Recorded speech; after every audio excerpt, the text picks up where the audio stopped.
Il y avait des combats où à peine j'ai touché des gens, ils étaient à terre et je me disais, mais qu'est-ce qui lui arrive?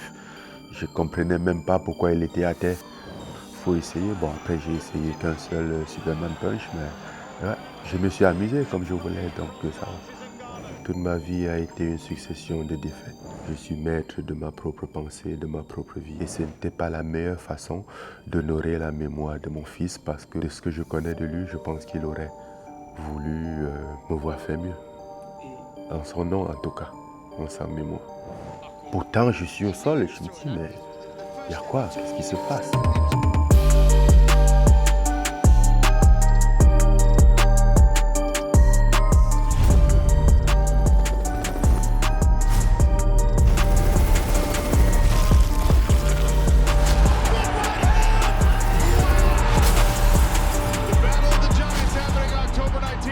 Donc Francis, est-ce que déjà tu peux commencer par le commencement et donc tes débuts à Batié au Cameroun? Est-ce que tu peux nous parler de la ville? Batié, c'est un petit village de 20 000 habitants situé à l'ouest Cameroun. Un climat très tropical à 1600 mètres d'altitude, avec un très beau paysage. C'est un peu implanté dans le décor de l'Ouest Cameroun, des hauts plateaux, du département des hauts plateaux qui est très connu par ses chaînes montagneuses. Donc Batié a beaucoup de montagnes et beaucoup de verdure. Et ça te fait quoi à chaque fois que tu reviens chez toi? Ça fait toujours plaisir. Je reconnais l'odeur des plantes, chaque recoin de la rue, chaque endroit, parce que j'ai grandi, donc je maîtrise. Et à quel point est-ce que le village a changé depuis ton départ? Ça a changé considérablement parce qu'à l'époque, c'était... Au fait, ça continue de changer parce qu'à l'époque, c'était juste un petit village avec des petites cases en briques de terre. Et au jour d'aujourd'hui, les cases en briques de terre se retrouvent de moins en moins parce que l'évolution fait qu'il y a des nouvelles constructions modernes, il y a des gens qui vont travailler et reviennent, se construire et développent davantage. Donc en termes de décor, il y a beaucoup de belles maisons qui sont un peu plantées dans le décor du paysage des feuilles d'arbres. Et aujourd'hui, le village a une notoriété mondiale grâce à toi. Est-ce que tu peux nous parler de ton enfance à Batié? Mon enfance à Batié n'était pas une enfance très particulière, du moins pas positivement, mais plutôt sur le sens où c'était un peu difficile pour nous, tu vois. On n'était pas garanti de manger 2 à 3 fois par jour déjà, ou d'avoir des vêtements sur nous, ou d'avoir une scolarité payée. Donc ce fut un challenge.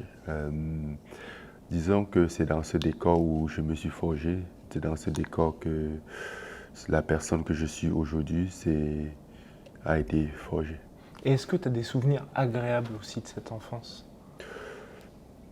Pas beaucoup de souvenirs agréables, du moins pas de ce que je me rappelle, mais aujourd'hui, quand je regarde à cette enfance, même les moments les plus, on va dire, difficiles, me semblent être un peu... Au fait, j'ai pas eu une enfance, on va dire, facile. J'ai pas eu une enfance facile, j'ai pas méché. Néanmoins, avec le regard d'aujourd'hui, j'ai eu une enfance nécessaire. J'ai été forcé à apprendre la vie à mon très jeune âge et j'ai très vite compris un peu les rouages ou les rouages de la vie à mes propres dépens. Parce que la vie m'avait un peu contraint, pas parce que j'avais choisi. Et c'est ça qui m'a permis plus tard de me distinguer, de me réaliser, d'avancer. Tu vois, parce que j'ai été forgé dans cette difficulté, dans ce challenge qui me permettait, qui m'a plus tard permis à faire face aux obstacles, à ne pas appréhender les situations parce que j'avais déjà une expérience de gestion de situations difficiles, de situations un peu désagréables. J'avais cette expérience et je l'avais déjà acceptée, donc du coup, j'acceptais les circonstances de la vie et j'avançais. Et qu'est-ce qu'il y a eu comme moment en particulier qui t'ont justement forgé? Bon, il n'y a pas de moment en particulier. On parle d'un processus qui s'est déroulé pendant des années. Euh, que, que ce soit à partir du moment où on avait faim ou qu'on n'avait pas à manger, peut-être on devait en demander à ceux d'autres qui en avaient, si on les voyait, parfois même à la cour de récréation, que ce soit quand on était malade et qu'on ne pouvait pas s'offrir des soins médicaux, on ne pouvait même pas s'offrir une consultation médicale et on devait euh, se fier à la médecine traditionnelle parce que c'était notre seul atout de se fier aux plantes, voilà. Euh, que ce soit les moments d'embarrassement où on était un peu d'isolation, où on avait face à d'autres enfants, à d'autres élèves, par exemple, à l'école, parce qu'on n'était pas, on n'avait pas le minimum nécessaire, le minimum requis. Donc, parfois le stylo, le cahier ou même la pension, tu vois, et parfois des vêtements pas très appropriés. Donc, voilà, c'est un ensemble d'événements qui se sont succédés, qui s'est passé pendant des années, qui ont finalement forgé ce caractère et ce personnage. Et est-ce que tu peux nous décrire la relation avec tes parents? Euh, la relation avec mes parents était plutôt, on va dire pour les premières années, c'était un peu euh, compliqué parce que mes parents ont divorcé très tôt, j'avais quoi, 6 ans.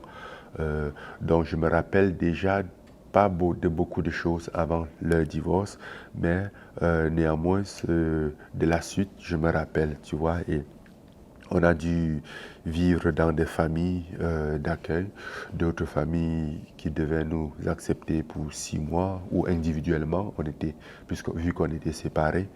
Et avec le temps, voilà, c'était compliqué à être toujours isolé, à se retrouver, à être au milieu des autres enfants, mais ne pas appartenir à cette fratrie, c'était c'était un challenge. Bon, un peu plus tard, 3 ans plus tard, on est rentré chez notre grand-mère et après 2 ou 3 ans chez notre grand-mère, notre maman nous a rejoints parce que notre grand-mère, elle était malade. Et c'est pour la première fois depuis mes 6 ans où on avait un minimum un à peu près de famille parce que notre papa, il n'était pas là. Et d'ailleurs, je ne l'avais pas toujours vu depuis le divorce. Donc, oui, de mes 6 ans jusqu'à mes 10 ans, je n'avais pas vu mon père. Tu vois, donc, c'était pas une grande relation. Et après, même quand il est revenu, on n'était pas ensemble tout le temps. Donc, voilà, on avait une relation un peu distante.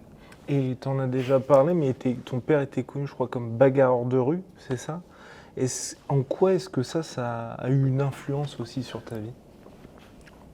Bon, pas que moi, à l'époque, les gens, ils résolvaient les problèmes avec les coups de poing très facilement, tu vois. Euh, et mon père il était plutôt très fort, donc il se faisait un peu distinguer. Et du coup, on ne considérait pas ces combats comme des bagarres, mais plutôt comme des bastonnades, tu vois. Et c'est ça qui était, puisqu'il avait on va dire, une supériorité sur les autres, on considérait que ce n'était pas une bagarre. Et ça avait créé une réputation pour lui qui était plutôt négative pour quelqu'un qui gagnait ses combats, presque à chaque coup. Cette réputation, au moins, c'était quelque chose où Je n'aimais pas, je ne voulais pas m'associer à ça, je voulais me distinguer de cette partie, même si j'aimais mon père. Je n'aimais pas, puisque il n'était pas là pour la plupart des temps, et on parlait de lui qu'à son absence, et l'image que ça renvoyait, moi, je n'aimais pas. Mhm. Et quelque part, toi aujourd'hui, tu fais la même chose, mais dans un cadre légal. Est-ce qu'il y a une partie de toi qui pense à ça aussi?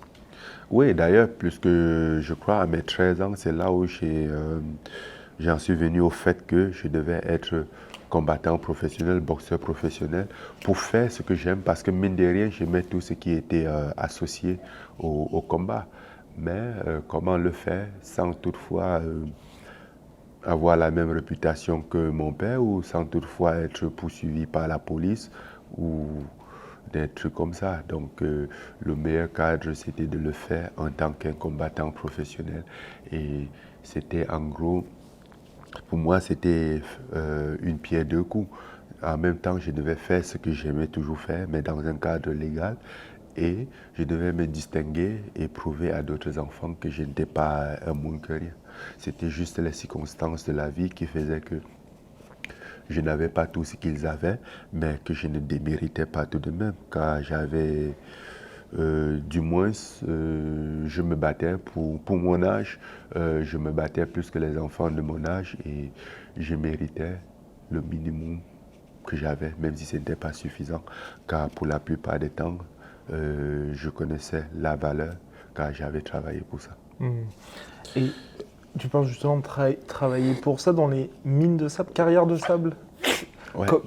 Comment c'était typiquement une journée là-bas? Bah, c'était progressif. Une journée là-bas était progressive. Au départ, il faut noter que j'ai commencé, j'avais 9 ans quand je suis arrivé au village. Chez ma grand-mère, la vie était vraiment compliquée. Alors, il était question de pour tout le monde de mettre la main dans la pâte.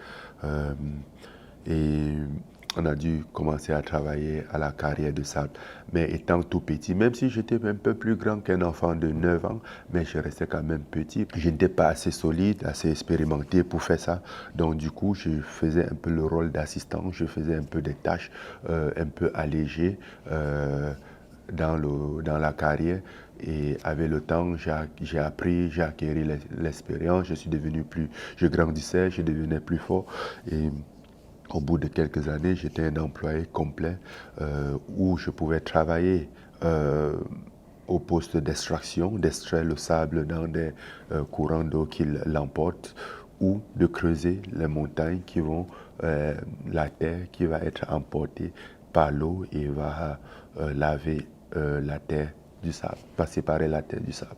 Et pour toi, c'est cette carrière-là, entre guillemets, qui t'a rendu fort physiquement?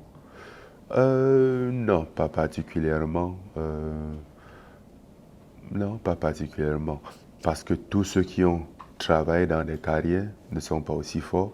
Mais dans notre famille, même ceux qui n'ont pas travaillé dans les carrières, ils sont forts. Et est-ce qu'il y avait d'autres alternatives que la carrière de sable au moment où tu as fait ça? Pour nous, non. Il n'y avait pas d'autre alternative. Sinon, on aurait fait.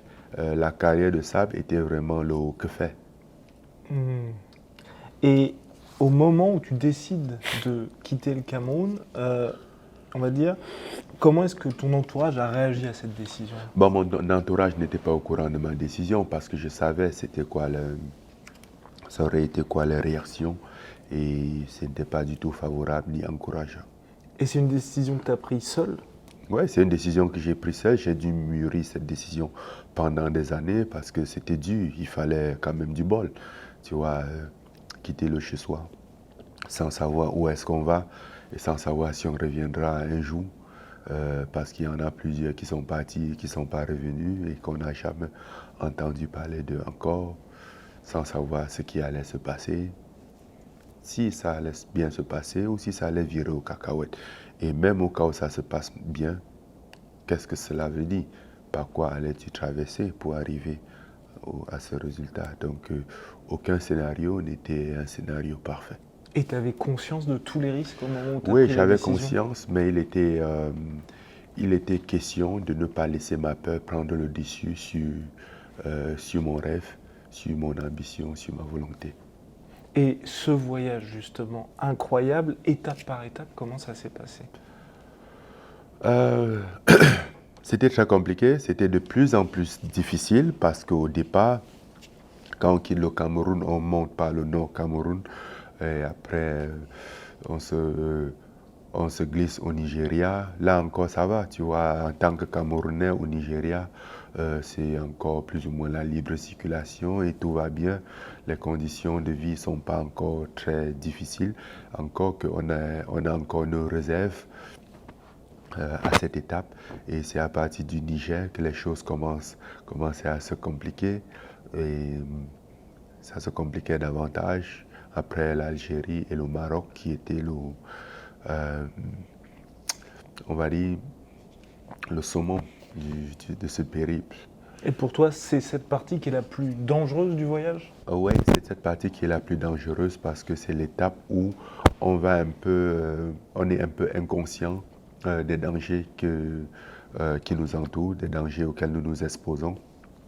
Par exemple, pomper des zodiacs de piscine et poser sur la mer Méditerranée pour pagayer dans l'espoir d'être sauvé au milieu parce qu'il était évident qu'on ne pouvait pas accoster, mais l'espoir est juste d'être sauvé par la Croix-Rouge. Donc c'était un peu désespérant.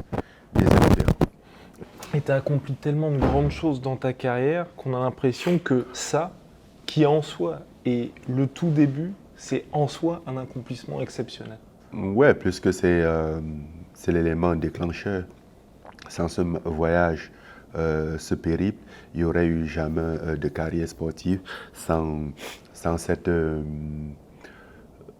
au fait, je pense que ça reste de loin euh, l'étape la plus difficile. Hmm. Bon, pas de loin, jusqu'à très récemment. Hmm. Et qu'est-ce que tu ressens quand tu arrives en France? J'arrive d'abord en Espagne. Ouais, c'est en Espagne et voilà, c'est la liberté, c'est l'Europe. Et une fois parce qu'on a fait presque 2 mois dans un centre de détention et ils nous ont libérés. Et après libération, c'était plus ou moins un droit de circulation dans l'Europe, tu vois, libre circulation en Europe. Donc, et d'ailleurs, j'allais en Allemagne pour la boxe. Mhm. Mais vu ils étaient nombreux nombreux dans le groupe où nous nous sommes retrouvés là-bas, qui allait en France. Je suis allé par curiosité, et voilà. Et dans ceux qui ont voyagé avec toi, est-ce que tu as toujours des relations avec On eux? n'a pas voyagé ensemble. D'ailleurs, on avait souvent un proverbe qui disait, même en aventure, les jumeaux se séparent. Les doigts de la main se séparent.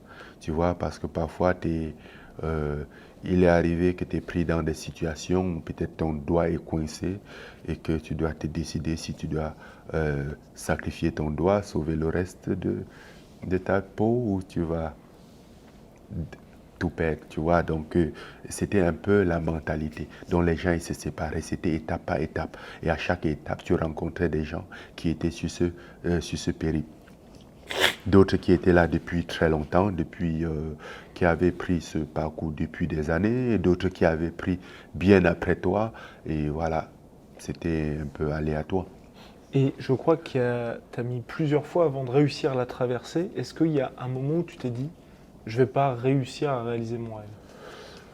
Au départ, c'était un peu très compliqué. On a un peu tendance à se dire, oui, est-ce que c'est une bonne décision? Est-ce que... Et avec le temps, et plus le temps passe, plus on s'investit et on est en colère et c'est à tout prix. Voilà.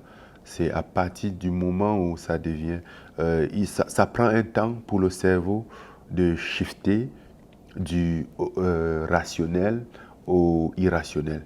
Voilà. Et c'est le moment où tu te dis, OK, là j'ai tout perdu, il est hors de question que je rentre, j'avance à tout prix.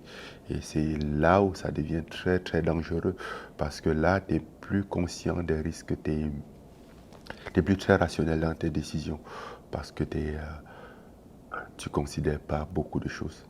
Et justement, tu dis que tu n'étais pas, par moment, pas très rationnel sur tes décisions, mais est-ce que ça t'a Il y a eu des moments où tu as eu peur pour ta vie, et est-ce que ça t'a fait prendre conscience aussi de la vie, entre guillemets? Ouais, bah, plusieurs fois, tu as eu peur pour ta vie. Après, il fallait vivre pour quelque chose, soit ou mourir pour quelque chose quand même, en essayant de faire quelque chose, de vivre pour rien. Parce qu'à un certain niveau, il y a ton ego aussi qui prend le dessus et tu te dis, bah, je ne vais pas abandonner. Qu'est-ce que je dirais 5 ans plus tard si j'abandonne? À quoi est-ce que je dirais à moi ou à mes enfants plus tard dans la vie quand ils feront face aux obstacles? Tu vois, il y a des situations comme ça et tu te dis, ah non, il est hors de question. Je ne supporte pas cette image de moi ou cette pensée, donc il est hors de question de renoncer. Et quand tu arrives en France, c'est quoi les premiers défis auxquels tu fais face? Euh, Bah, le premier défi où tu prends conscience, c'est, en fait, où on sait tous, c'est d'avoir les papiers. C'est d'être régularisé parce que tu arrives, ok, tu es en France, mais tes personnes n'existent même pas. Tu n'es même pas dans une souche. Voilà. Donc ça, c'est le plus grand défi. Mais sinon, déjà, tu es content d'avoir une certaine liberté que tu n'avais pas. Tu as quand même traversé une étape très importante où les gens n'ont peut-être pas conscience, mais au fond de toi, tu es fier d'être, d'enfin eu ce nouveau départ, d'être sur cette voie, cette nouvelle piste pour commencer. Et au moment où tu es en France et que tu es sans abri, est-ce qu'il y a aussi des moments de doute où... Non, non. En ce moment, j'avais l'eau plein la bouche. J'étais déjà arrivé du moment où je quitte le Maroc pour arriver en Espagne. C'était OK. Là, il faut... Ça va le faire. Ça va le faire. Donc, j'étais tellement enthousiaste que les gens, parfois, ils me rappelaient un peu en me disant, ben, tu vois, fais très attention parce que souvent, les gens venant de l'Afrique ont tendance à croire que l'Occident, c'est le paradis, tout est facile, ceci. Et voilà, moi, bon, et je répondais toujours que j'espère pas, ou je ne crois pas qu'il y ait un monde où tout est facile et qu'il suffisait de traverser une frontière ou d'atterrir dans un aéroport et que ta vie avait changé, tu vois. Mais pour moi, c'était plus une question d'opportunité. Un, euh, un départ pour entreprendre ce dont j'avais toujours rêvé, qui était la boxe. Et il n'y a jamais un moment où tu t'es dit, c'est une erreur, j'aurais jamais dû partir? En chemin, oui, mais pas une fois arrivé en Europe. Et aujourd'hui, bah, l'avenir t'a donné raison. Mais est-ce que, là, tu disais de réussir en boxe dans les sports de combat, il y a un moment aussi là où tu as eu du doute sur cette carrière-là? Doute, c'est un peu compliqué. Je sais j'ai eu des hauts et des bas. Après, j'ai toujours cru à la possibilité euh, d'arriver à mes fins ou sinon de tout donner pour y arriver. Tu vois, je pense que l'essentiel était surtout plus de tout donner, de faire ce qui était en mon pouvoir. Parce que effectivement, j'avais conscience que les choses pouvaient ne pas se passer. À chaque étape, il y a toujours ce truc où tu te dis, mais et si ça ne marche pas? Peut-être que ça n'ira pas. Peut-être que, tu vois, il y a toujours ça. Après, du moment où tu te nourris par cette énergie positive auquel tu dis, OK, tant qu'à essayer, et si ça ne va pas, ça ne va pas, au moins j'aurais essayé et j'aurais tout donné. Mais je ne saurais pas si ça marche ou si ça ne marche pas, si je n'ai pas essayé, tu vois. Donc il faut déjà jouer pour perdre ou pour gagner. Et est-ce que tu as des anecdotes ou des moments dont tu te souviens en particulier quand tu vivais, enfin, quand tu dormais dans des endroits différents de Paris, dans des refuges, ces choses-là? Non, pas sur des endroits où je dormais. Bon, plutôt sur quand je suis parti de dormir dans la rue pour un appartement. C'était un jour où on avait On devait s'entraîner et arriver à la salle, c'était fermé. Et je devais, au fait, c'est Didier qui m'avait demandé qu'on se retrouve parce qu'il était aussi grand. Et quand il venait s'entraîner, il avait besoin d'un grand pour le sparring. Et arrivé, c'était fermé. Il m'a dit, allons s'entraîner au parc. Et j'étais un peu réticent parce que vu que la salle était fermée, je n'allais plus. La salle était fermée, c'était le soir, les toilettes municipales étaient fermées, donc je ne pouvais plus me doucher après. Donc je me disais, ah, est-ce que c'est une bonne idée? Et je pense qu'il a pigé. Il a capté très vite et il a dit, t'inquiète, je sais c'est quoi le problème, j'ai la solution et tout. Et après, on est allé au parc, on s'est un peu entraîné. Et après, il m'a amené dans un appartement dans le 3e, rue Torigny. Et, et moi, j'étais un peu curieux. Je me disais, bah, qu'est-ce qui se passe? C'était un studio. Je me dis, c'est chez lui. Qu'est-ce qui se passe? Je ne sais pas. Et après, il m'explique. Il dit, oui, ça, c'est la machine à laver. Ça, c'est le four. Ça, c'est ceci. Le code d'entrée, c'est ça. Voici la clé. La télécommande, c'est comme ça. Le Wi-Fi, tout, tout, tout. Et il m'explique. Il dit, OK, d'accord. Il me dit, OK, à demain. Je dis, OK, donc j'ai l'appartement. Voilà, c'était un peu ça. Et est-ce que tu as commencé à en parler? Est-ce que tu peux nous parler de Didier Carmon qui a été si important pour toi, mais c'est vrai que le grand public ne connaît peut-être pas? Ouais, au fait, c'est quand j'arrive le premier jour, le lendemain, je cherche une salle de sport. Et à la salle de sport, c'était Didier, puisque le coach n'était pas là. Le coach Tulek qui était Rabat, il n'était pas là ce jour. Et c'est Didier qui était là. Du coup, il encadrait un peu. Je l'avais un peu expliqué la chose et il m'a dit, OK, si tu as un numéro, tu me laisses, je parlerai au coach de ta part et je te passerai un coup de fil. Et le prochain entraînement, c'était mercredi. Et effectivement, jeudi matin, il m'a passé un coup de fil en me disant, oui, c'est bon, le coach l'a accepté. Donc, le prochain entraînement, c'est samedi, tu peux déjà venir. J'aurai une paire de gants pour toi et tout, voilà. C'est là que ça a commencé. Et il a dû te convaincre? Non, ça a pris du temps. Parce que je ne connaissais pas et moi, je trouvais ça un peu bizarre. Ouais, pour une première fois, je découvre, il me dit, ouais, il y a la boxe, il y a la lutte, il y a le grappling. Je dis, c'est quoi le grappling? Il doit m'expliquer. Il y a le takedown, c'est quoi le takedown? J'explique des trucs, je dis, oh là là, s'il te plaît, on est loin de mon parchemin. Et c'était comment ses premiers entraînements MMA? Il a fallu peut-être, c'est après peut-être 2 mois, presque 2 mois que j'ai essayé le MMA au MMA Factory. C'était cool, j'avais toujours aimé tout ce qui était combat, bagarre, et pour moi, le MMA, c'était la bagarre, quoi. Il y avait tous les armes pouvaient être utilisées, les pieds, bon, pas les coups de tête, mais ouais, c'était, ouais. Et il y a ce fameux moment, je crois que c'est au 100% Fight, où on te voit faire une soumission qui n'en est pas une. Est-ce que tu as des souvenirs de ces premiers combats là aussi, où c'était un peu olé olé, quoi? Ouais, je me rappelle, c'était mon premier combat, c'était au 100% Fight, et vu que à l'époque en France, on n'avait pas droit au ground and pound, tellement le gars il voulait m'amener au sol, il s'est retrouvé au sol. Et moi, au-dessus, ne sachant pas quoi faire, je me suis dit, bah, on dit à la soumission, tu vois. La soumission, c'est soit de tordre quelque chose au point où il a mal et qu'il abandonne, ou je sais pas. Et j'ai pris son bras et je l'ai tordu en arrière, je sais pas comment j'ai fait. Bon, après, sur le coup, je savais que ce n'était pas une position qui était confortable. Et effectivement, il a fini par abandonner, par taper.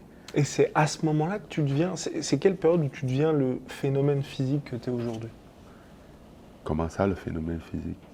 Dans le sens, aujourd'hui, tu vois, il y a eu des photos où tu vois, on voit un avant-après de Francis. À quel moment, tu vois, tu te forges cette carcasse?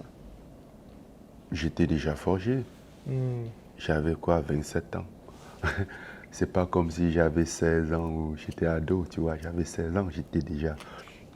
Effectivement, avec le temps, j'ai un peu pris du poids, mais c'était pareil. Ah oui. J'avais juste très peu d'expérience, beaucoup moins de technique. Mhm. Et à quel moment, donc quand tu es au 100% fight, est-ce que là déjà cette carrière MMA est une réalité? Non, non, non. Voilà. Il n'y avait pas de carrière MMA. C'était juste une expérience, une aventure comme ça pour essayer ce fameux MMA dont tout le monde en parle tant. Tu vois. Et d'ailleurs, pour moi, c'était juste faire le 100% fight, remporter le tournoi et m'en aller faire la boxe, tu vois. Après, j'ai perdu mon deuxième combat et là, je me suis dit, bon, je ne vais pas quand même m'arrêter sur une défaite. Je pense que mon ego ne m'a pas permis de m'arrêter là. Je dis non. Si je m'arrête sur une défaite, c'est un peu comme si j'avais abandonné. Il faut quand même le faire, revenir, au moins s'arrêter sur une victoire. Et 4 mois plus tard, j'ai fait un autre tournoi où j'ai fait 2 combats en une soirée et j'ai gagné le tournoi. Et là, j'étais en paix pour abandonner le MMA. Mais de temps en temps, il y avait des petits combats à côté, parfois des petits billets qu'il fallait prendre, parce que, étant donné ma situation, je, je ne pouvais pas me permettre de cracher sur ces petits billets. Parfois des combats à 300 € et tout ça. Et je me disais, ah, faut le faire, c'est un billet à prendre, tu vois. Et je pense que c'est quand je signe à l'UFC où je me dis, ok, ce truc finalement il est sérieux au fait. Je peux faire ce que je voulais faire en boxe, en MMA. Même si je n'ai pas eu l'opportunité de devenir champion de boxe, je peux devenir champion de MMA et en gros c'est un peu la même chose, c'est parallèle, c'est sport de combat, champion, voilà, c'est prenable. Et c'est là où j'intègre vraiment dans ma tête que je suis et je serai un combattant de MMA. Mais sinon, avant ça, c'était juste pour le fun. Et la signature à l'UFC, est-ce que ça signifie quelque chose pour toi? En ce moment, sur le coup, non, j'avais jamais. Au fait, j'avais jamais rêvé de l'UFC. Les gens me disaient, ah ouais, tu as une belle boxe. Si t'es fort, si tu travailles un peu sur ton takedown defense, ton JJB, tu vas être champion de l'UFC d'ici peu de temps. Je me disais, mais qu'est-ce que j'ai à foutre de l'UFC? Moi, je veux faire la boxe, tu vois.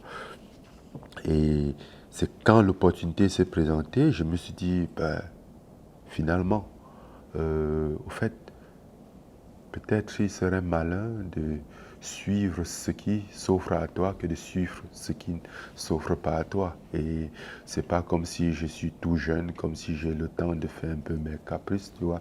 J'avais quoi, 29 ans. Donc, ouais, c'est là où ça commence. Et tu as une énorme série de victoires pour commencer à l'UFC. Comment tu vis ça? Bon, j'ai un peu l'impression que le MMA est facile.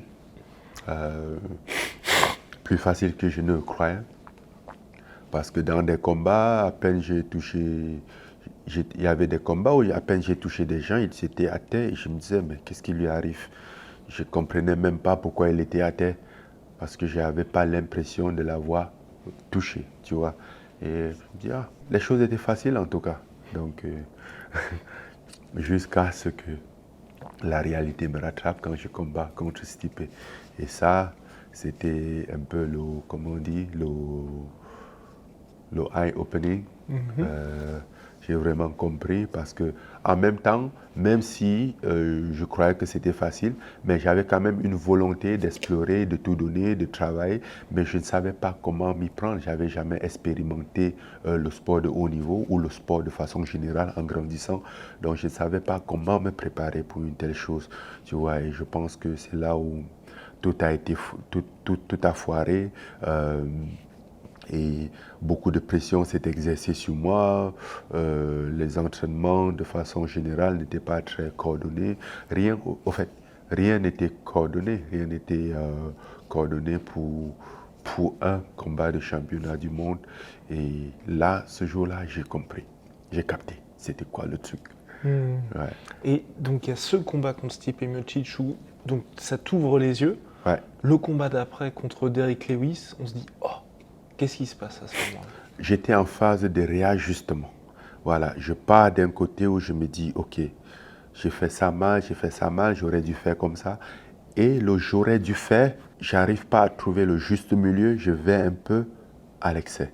Parce que le combat de Stipe, j'étais bon, agressif, j'avançais, mais sans vraiment calculer. Et je me dis, et plus tard, quand j'ai regardé ce combat, je me dis, mais c'est pas ton style, c'est pas toi. Généralement, tu as l'art d'observer l'adversaire, de bouger prudemment, faire le entrée-sortie et tout ça, mais c'était pas ce que je faisais contre Stipe. Et je me dis, j'aurais dû faire ça, j'aurais dû faire ça. Seulement que mon prochain combat, j'ai tellement imprimé ça dans mon cerveau que je l'ai fait à l'excès. Et pour moi, je savais que j'avais du temps. Et, étant donné que mon dernier combat, il était un combat de 5 rounds, mon prochain combat était un combat de 3 rounds, dans ma tête, j'étais encore dans cet esprit de 5 rounds où je me dis, j'ai le temps. C'est pas grave, j'observe, j'ai le temps. Calme-toi, calme-toi, t'impatiente pas, tu vois.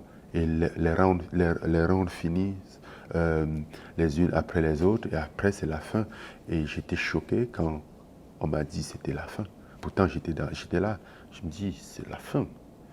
Donc j'étais choqué parce que pour moi ça c'était pas fini, mais c'était plus, j'étais plus en train de dealer avec un problème interne, psychologique, en ce moment, que je n'ai pas combattu. C'est après où j'ai dit, ah ok, oui, mais quand même, il fallait avancer un peu, il fallait, pas trop, mais il fallait appuyer un peu euh, sur l'accélérateur, tu vois. Et à partir de ce moment, j'ai trouvé beaucoup d'équilibre. J'ai pu retrouver mon équilibre, mais aussi que après ça, après le combat de Stipe, j'avais beaucoup de pression sur moi. Au fait, les choses étaient un peu devenues plus que ce qu'ils étaient au départ.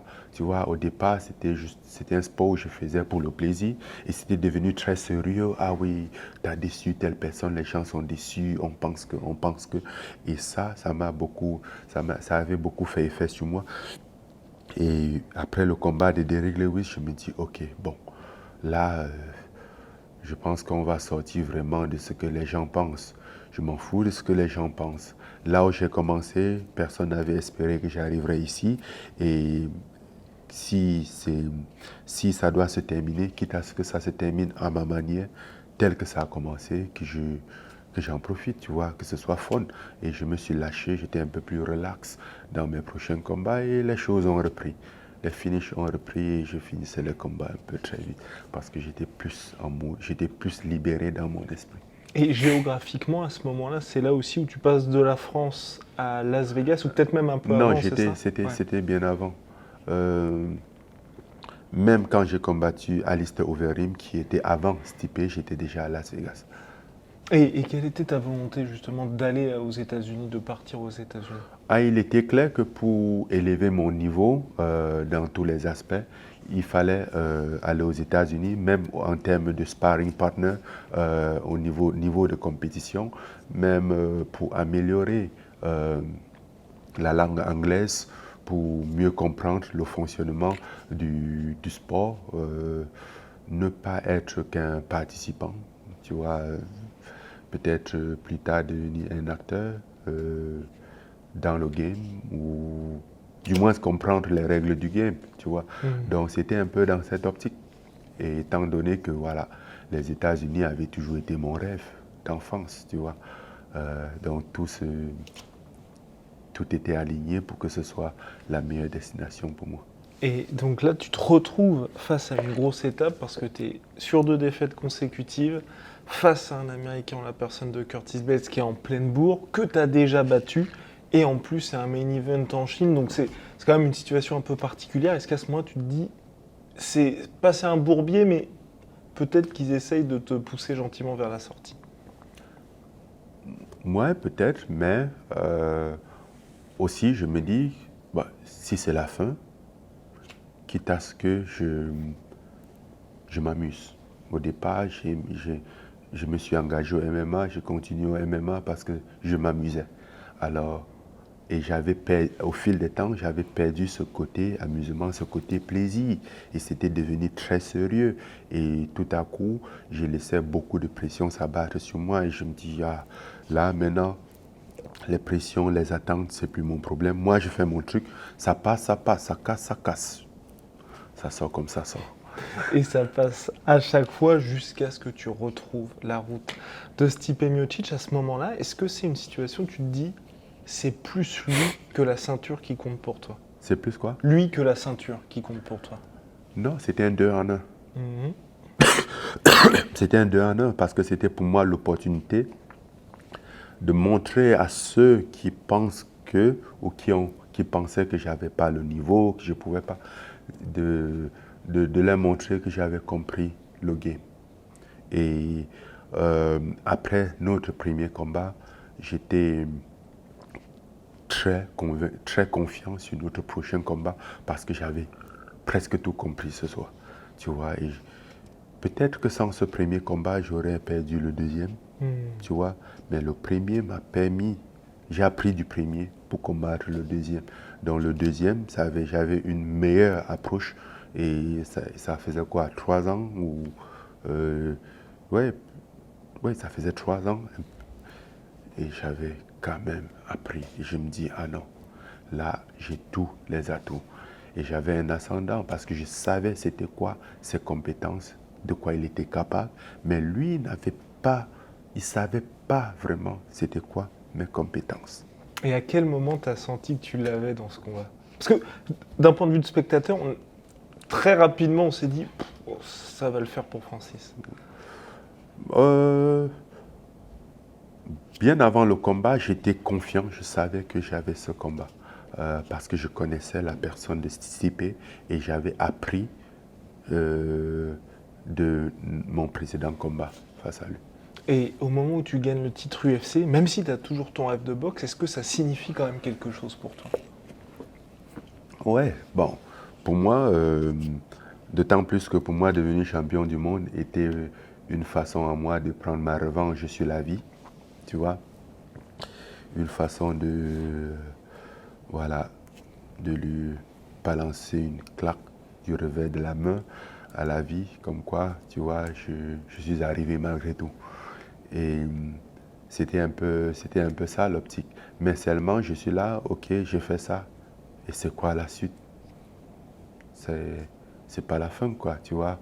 Qu'est-ce que je peux faire d'autre? Est-ce que je m'arrête là? Non, ben, certainement pas.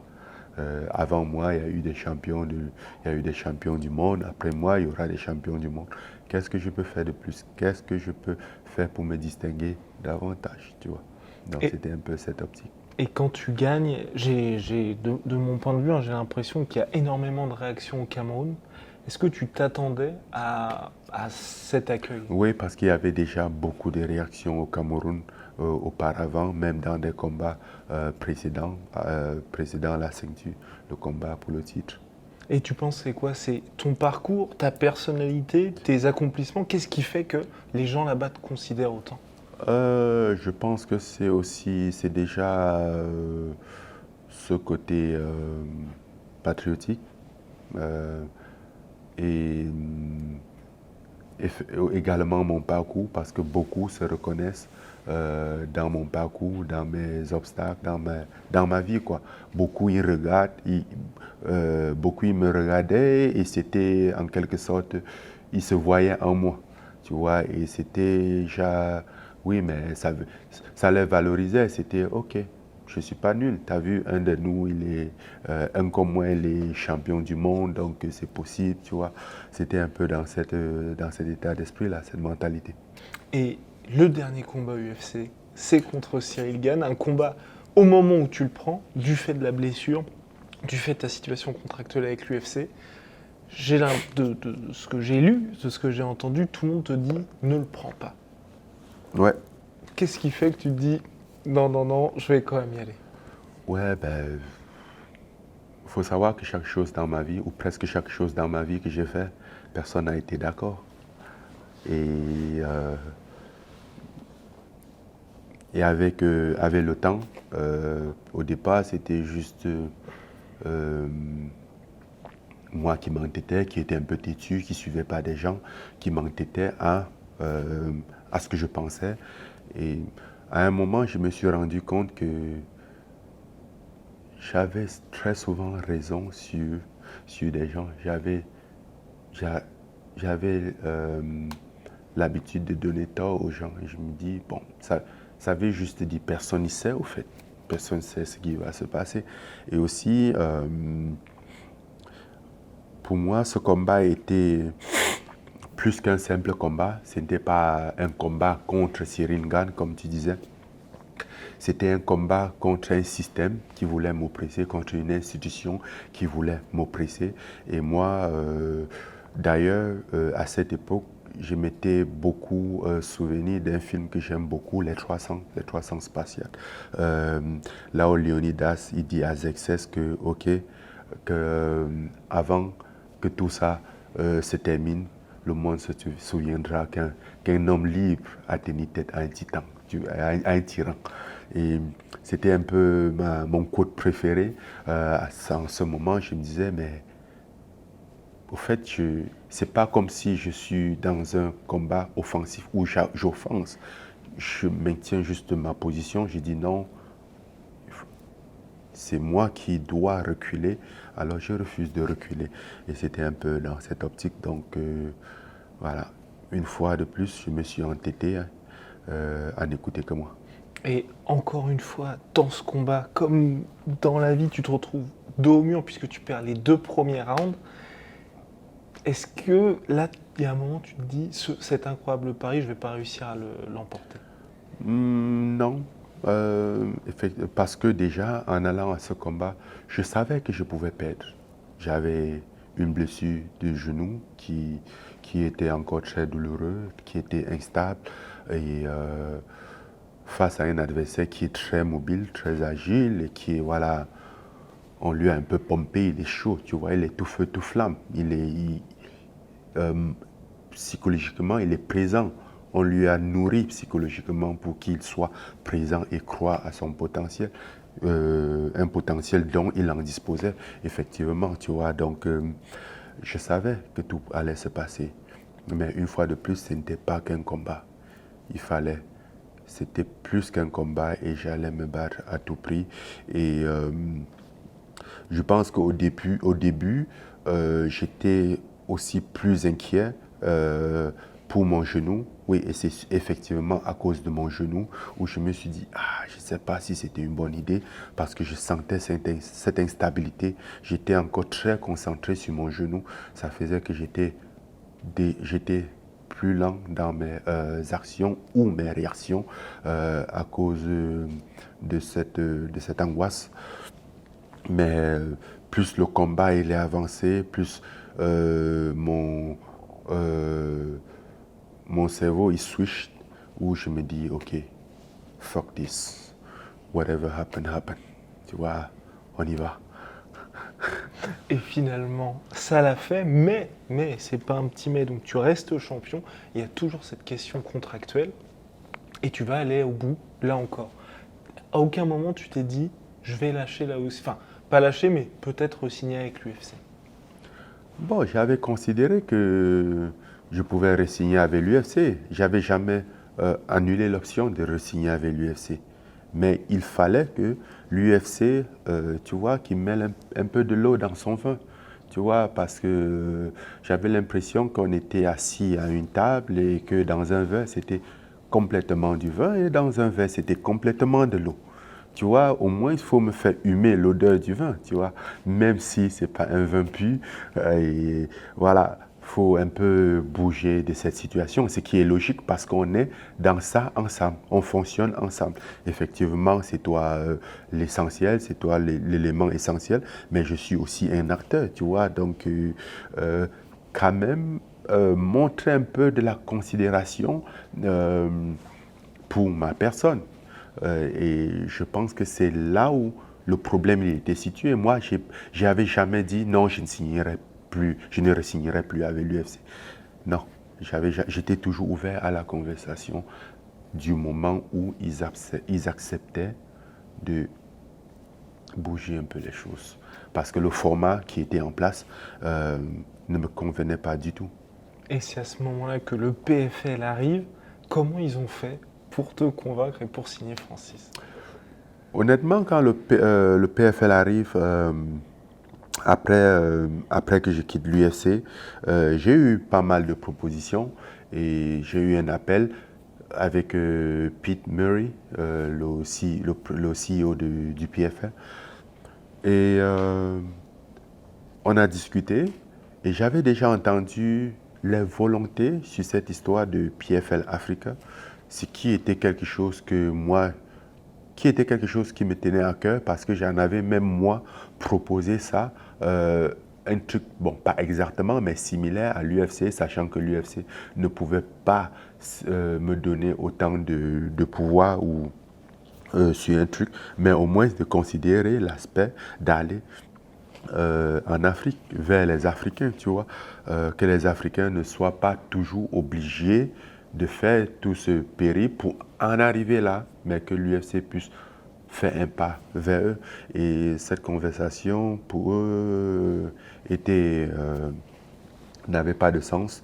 Et le PFL qui était déjà parti sur cet axe, qui avait déjà cette volonté, même avant de se rendre compte que je quittais l'UFC, et ils viennent et ils me disent, OK, pour nous, c'est la situation parfaite. On trouve que tu incarnes parfaitement notre rêve de PFL Africa parce que, et on aimerait qu'on avance comme ça, comme ça, comme ça. Ils commencent par là et ils disent, OK, on a entendu que dans tes revendications, tu réclamais la liberté sur telle chose, tel droit, comme ça, comme ça. Déjà, il faut savoir que chez nous, la majorité, ces droits, presque tous les combattants l'ont déjà, principalement, pas tous, pas tous, pas tous ces droits, mais ils ont quand même déjà une majorité de ça. On peut quand même mettre en place un moyen pour travailler, pour avancer. D'abord, déjà, on a un Fighter Advising Board qui sont des anciens combattants qui se réunissent pour répondre un peu à ce qui peuvent être les besoins des combattants de l'organisation et ce que l'organisation peut faire pour améliorer. Donc, il y avait déjà un plateau autour de ça, une conversation, et je me dis, OK, l'ensemble de tout ça, ça épouse parfaitement ce que je veux. Et je me dis, bon, après, je ne m'exprime pas tout de suite, je les écoute parler, je les laisse parler, ils font un beau discours, c'est tout. Je dis, OK, c'est bon. Et en salle, en contrat, ça va ressembler à quoi? Faites un brouillon de contrat et envoyez-moi pour que je puisse voir exactement tout ce que vous dites en contrat, un peu à quoi ça va ressembler. Et j'étais un peu impressionné parce qu'ils avaient mis sur le papier, tu vois. Et effectivement, on a renégocié sur des thèmes, des conditions, des valeurs ajoutées et tout ça. Mais dès le début, j'étais déjà impressionné par la première offre. Et à ce moment-là, on ne parle que de MMA, mais il y a toujours ce rêve de boxe qui est présent. Et justement parce que même dans le contrat de PFL, le contrat de PFL stipule que exclusivement MMA, boxe ou autre sport de combat associé, c'est pas le problème. Ce rêve de boxe ne t'a jamais quitté, et pourtant, entre tes débuts en boxe anglaise contre Tyson Fury et le moment où tu as eu ce début de rêve, il y a des dizaines d'années qui sont écoulées. Ouais. Qu'est-ce qui a fait que ça ne t'a jamais quitté? C'était un truc qui était possible, c'était une possibilité. Et je n'aurais pas juste quitté ce rêve, abandonné ce rêve sans essayer de le réaliser, tu vois.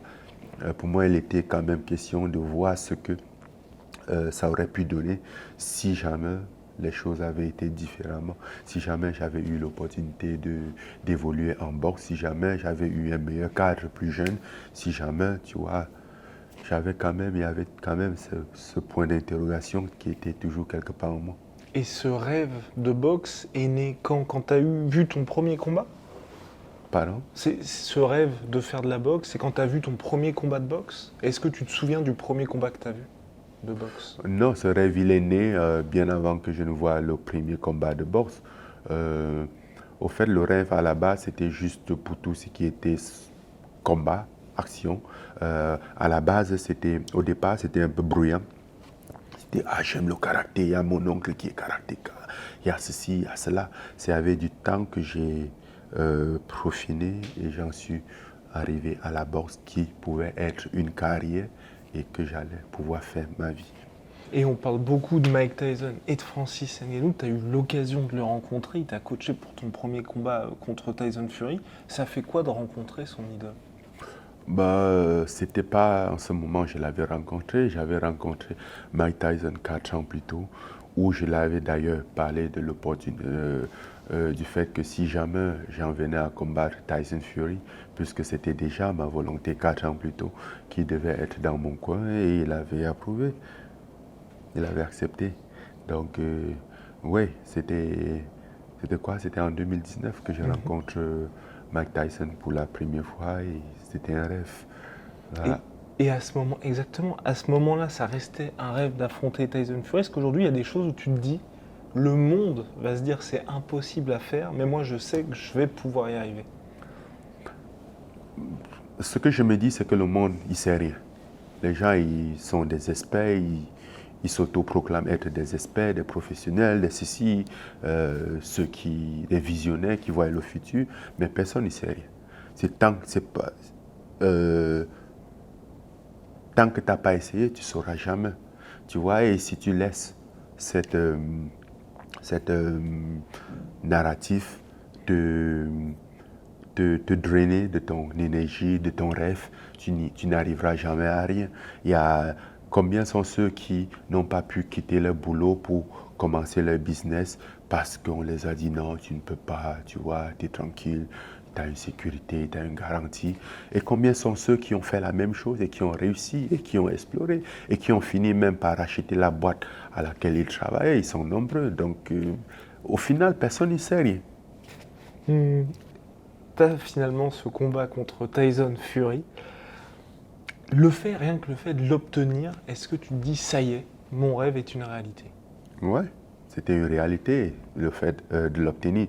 Surtout que j'étais passé à une étape où non seulement j'ai dû me battre pour quitter l'UFC, et il y avait aussi l'UFC qui, à son tour, me mettait déjà les bâtons dans les roues. Tu vois, il y avait déjà des alliances qui se ficelaient pour ne pas travailler avec moi dans certains domaines.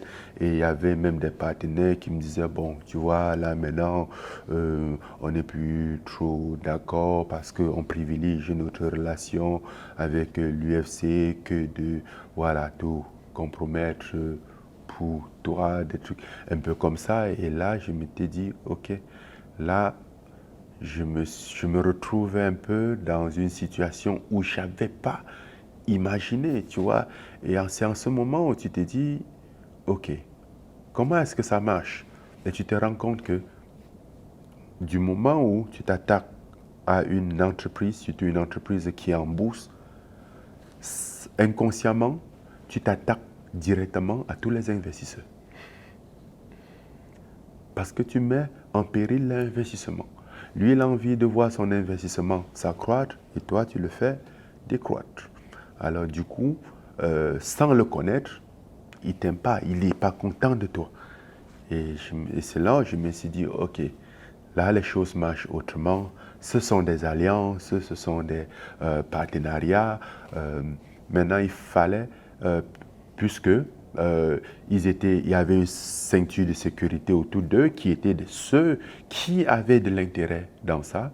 Alors il était question de redistribuer les cartes et que les gens aient de l'intérêt pour moi et ceux-là également allaient me protéger, allaient construire ma ceinture de sécurité autour de moi. Et c'est comme ça que les entreprises émergent. Quand tu vois des entreprises, ils construisent des entreprises, d'autres qui marchent à mille feux, mais ils ont ce qu'ils appellent des investisseurs stratégiques, parfois qui vont être des hommes de pouvoir, qui occupent des postes stratégiques. On lui dit, ok, tu mets 1000 euros ici, on va convertir ça en 10 000 euros.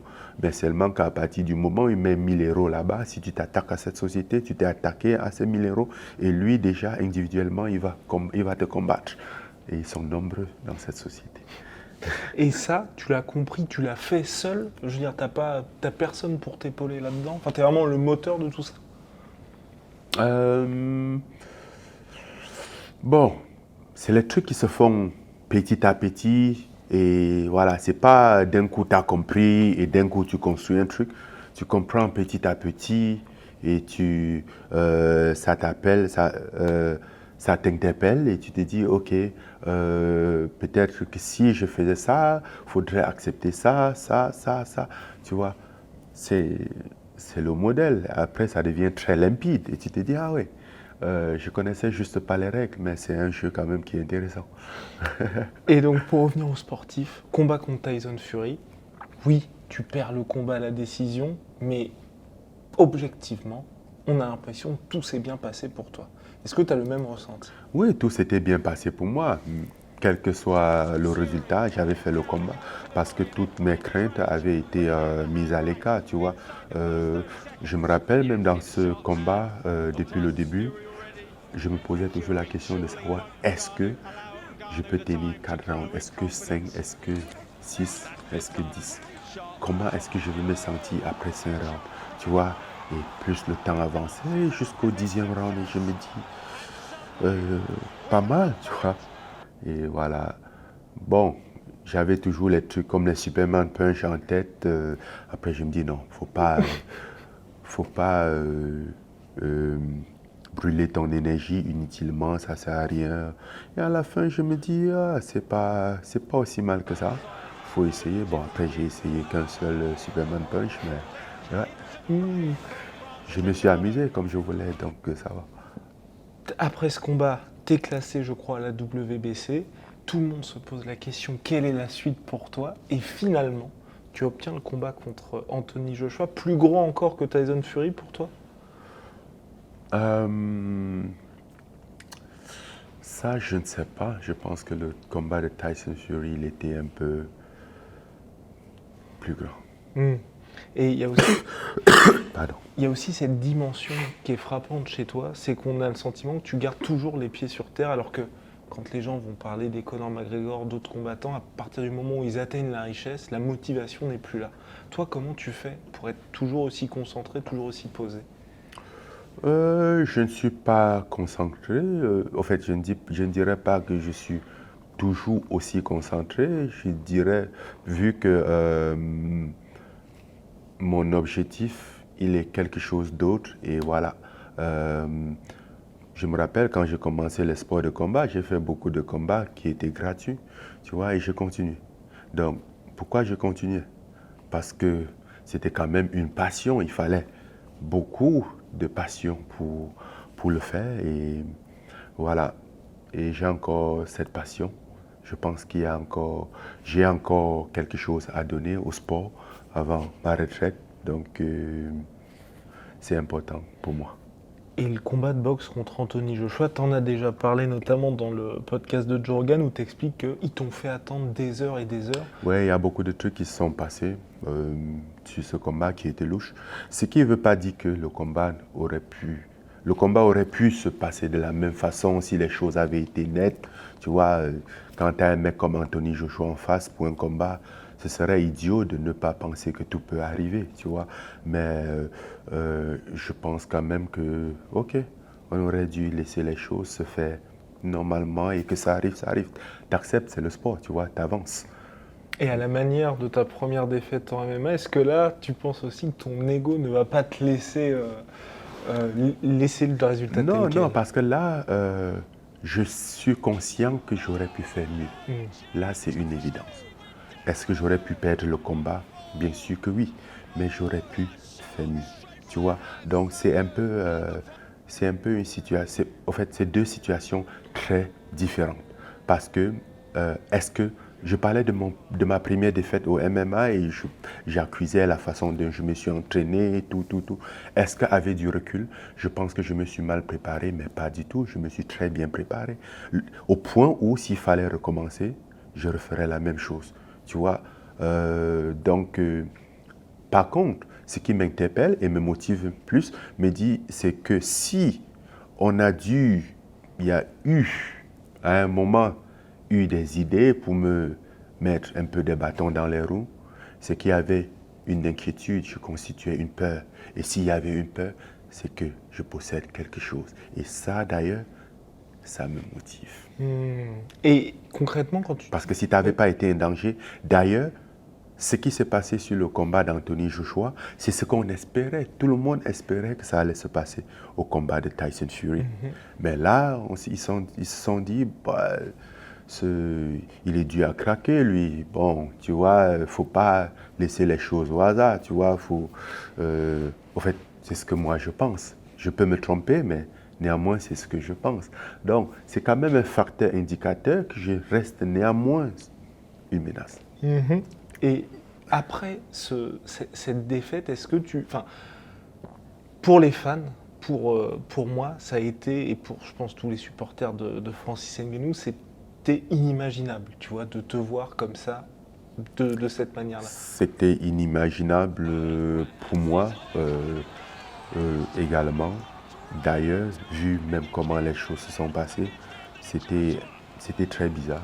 Je me rappelle même du premier knockdown où je me dis, mais qu'est-ce qui me renverse au fait? Parce que c'est pas l'impact du point où j'ai reçu, tu vois, j'ai reçu un coup de poing qui a frotté sur ma garde et qui m'a touché, mais c'est pas l'impact de ce que je dirais, waouh, là, ça m'a eu. Pourtant, je suis au sol et je me dis, mais il y a quoi? Qu'est-ce qui se passe? Tu vois, il y avait beaucoup de choses qui étaient inimaginables. Pourtant, parfois, même dans des sparring, euh, tu prends des coups.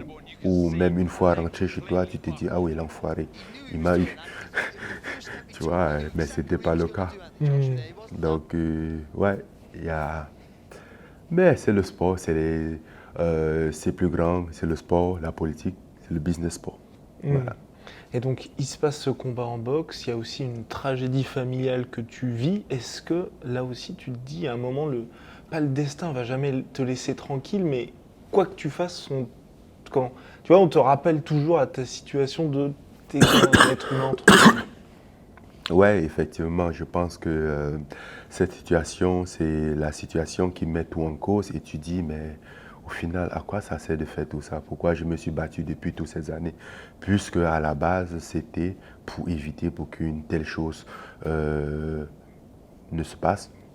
Et c'est exactement ça qui me frappe et me laisse impuissant, voire même inutile, tu vois. Et tu te dis, donc, ce qui veut dire tout ce que j'ai dû faire pendant des années, le combat que j'ai mené pendant des années n'a servi à rien, tu vois. Et là, tu te dis, mais à quoi bon? Tu Et, vois. et sur Instagram, il y a quelques jours, à l'annonce du combat contre Renan Ferreira, tu as mis le message, je vais combattre pour quelque chose d'encore plus grand. Est-ce que là, il y a aussi ce truc de se dire que cette année 2024, ça peut t'élever encore plus haut que tout ce qui s'est passé avant? Euh, Pas m'élever plus haut. Au fait, je pense que ce que je veux dire par là, c'est de combattre contre moi-même parce que c'est facile de combattre les autres, mais le combat le plus difficile reste ce combat qu'on a à mener contre nous-mêmes. Parce que faut savoir que après ça, j'ai vraiment considéré, au fait, j'ai pensé, pas considéré, mais j'ai pensé quand même au fait de, de tirer ma révérence, tu vois, de me retirer. Mais c'est juste que c'était pas, pour moi, c'était pas très positif et ce n'était pas la meilleure façon d'honorer la mémoire de mon fils parce que, voilà, pour moi, il était un peu devenu mon projet ultime et euh, la raison où je faisais les choses. Et je pense que ça n'aurait pas mieux honoré s'il avait été la raison que je m'arrête et prive peut-être ceux qui sont autour de moi de, je sais pas, de quelque chose que j'aurais pu les offrir. Je pense que de ce que je connais de lui, je pense qu'il aurait voulu me voir faire mieux. Et, En son nom, en tout cas, en sa mémoire. et avec toi, on sait qu'il faut mettre la raison de côté parce que chaque fois que tu t'attaques à quelque chose, tu vas réussir à accomplir ça. Pourtant, là, on se retrouve face à vraiment deux choix. D'un côté, se dire, on a Francis, qui a 38 ans, qui a vécu cette première défaite, qui a vécu ces choses hors du ring, et de l'autre côté, on a Renan Ferreira qui est en pleine bourre. Qu'est-ce qui... Vas-y. L'erreur, c'est que j'ai pas vécu ma première défaite. Toute ma vie a été une succession de défaites. Donc, je ne considère pas ça comme ça. Oui, mais effectivement, je m'en suis posé la question si je serais le combattant que j'étais, si j'aurais la même rage, la niaque que j'avais avant la mort de mon fils. Tu vois, il y a cette question qui taraude un peu, qui trotte quelque part dans mon cerveau, mais je ne saurais pas si je combats pas. Et le 19 octobre, pour toi, est-ce que ça va être une soirée où les gens vont se dire c'est Ça ça va être une Francis. révélation, ça va être une soirée où moi je vais me redécouvrir, je vais vraiment redécouvrir ce que ça a fait de moi, si ça a vraiment pu être une inspiration ou si voilà, ça m'a brisé, mais je refuse juste d'accepter que ça me brise, à jamais. Et on est passé de Francis va affronter Renan Ferreira, c'est un peu un choix par défaut, à cette soirée-là on l'attend. Est-ce que toi t'attends cette soirée-là avec impatience aussi? Du moment où j'ai accepté la date, du moment où j'ai accepté le combat, parce que une fois de plus, j'ai un peu réfléchi sur l'option de est-ce que je devrais attendre encore, est-ce que je devrais me donner du temps pour voir, mais la question ultime qui restait, c'est de savoir combien de temps et qu'est-ce que j'espère avoir en ce temps. Est-ce que j'espère qu'il y aura un jour où j'oublierai ce qui s'est passé, où j'aurai plus mal.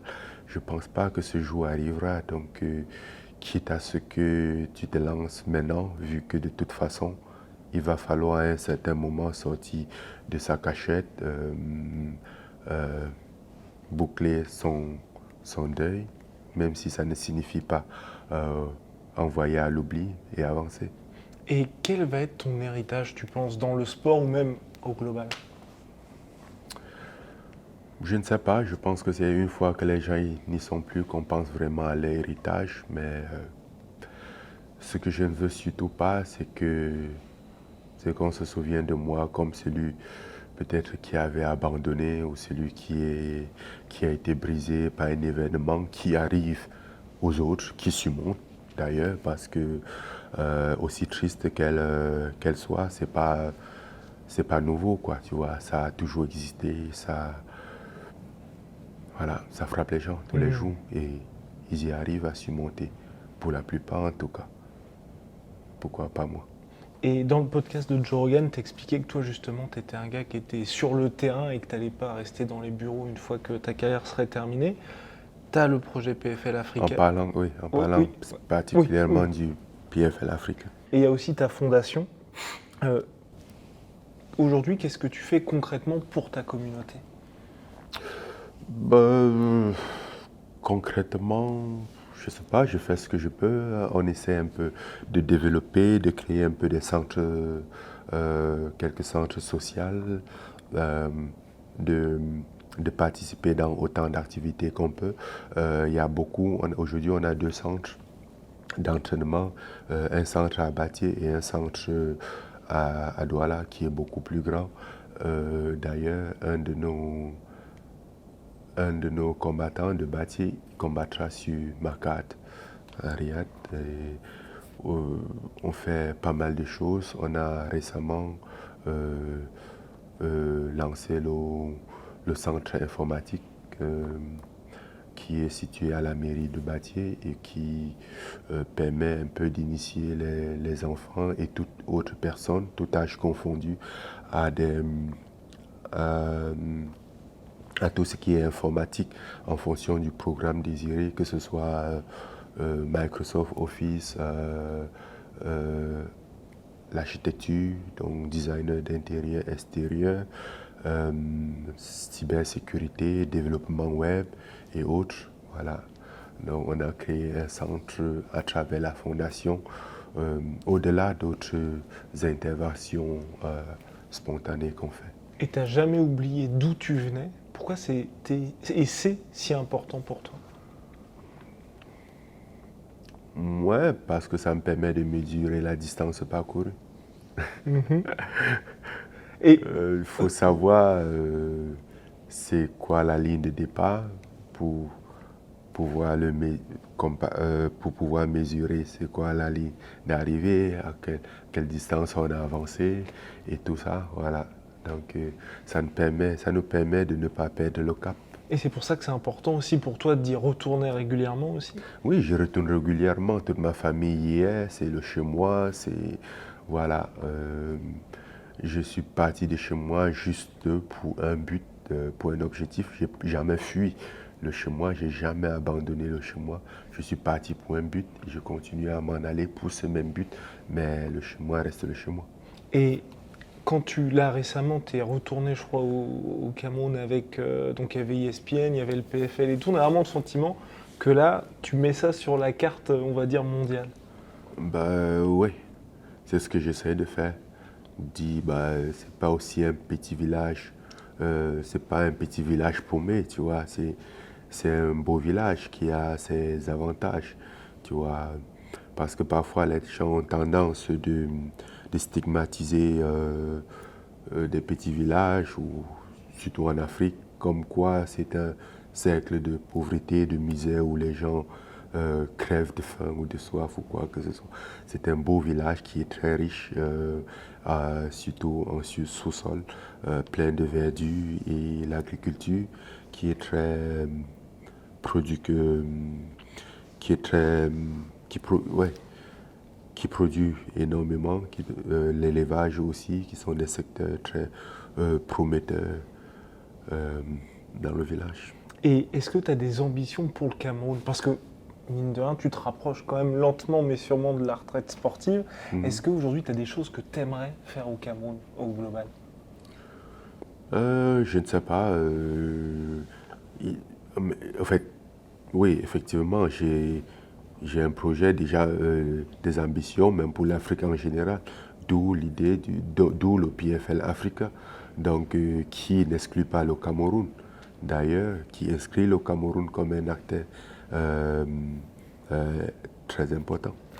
Affaire à suivre donc. Et dernière question sur le sujet, mais plus global, c'est toi, on a vraiment l'impression que tu es la personnification des mots résilience et persévérance.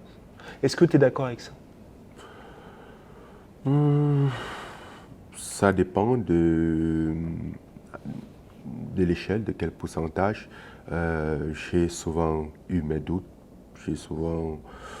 Bon, quoique, j'ai l'art de ne pas souvent reculer, même quand je devrais. Mon ego, il me permet pas aussi. Donc, oui, c'est un mode de vie que j'aime bien. La Mhm. résilience, la détermination.